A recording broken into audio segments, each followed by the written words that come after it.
Just that have retired, they just have left us out of depression.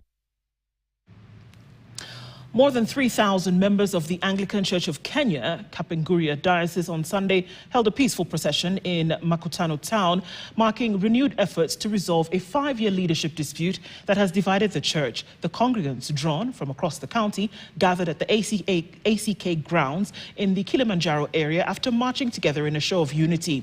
Church leaders described the event as a symbolic step toward reconciliation. For years, the diocese has been split into 2 rival factions, each conducting separate services.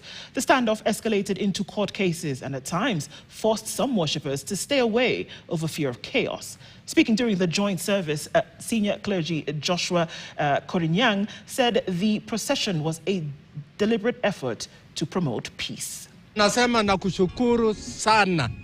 Juzi nililia sana. Hata nikasema mambo ambayo si haikuwa vile inatakikana kwa sababu watu wamekawanyika na wanaenda. Lakini sasa najua ya kwamba hii mambo ambayo iko kotini na tumewachiwa mediation muda hii wote, naamini ya kwamba tutamaliza mambo haya. Lakini ile jambo tunataka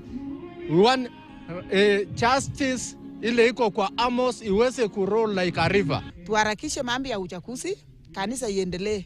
Unaona umati vile iko kuonyesha Wakristo wako tayari kushika diocese yao na kuendelesha kazi ya Mungu. Na sisi kama Wakristo si tunaweza rejana na kuongea na koti ya Kenya iko na mambo yake. Kuna wale viongozi, hata sisi upande wetu tunakubali. Tunaambia upande ule, nyinyi naye msikilize hiyo maneno na tukubali ili tukuje pamoja tusemezane.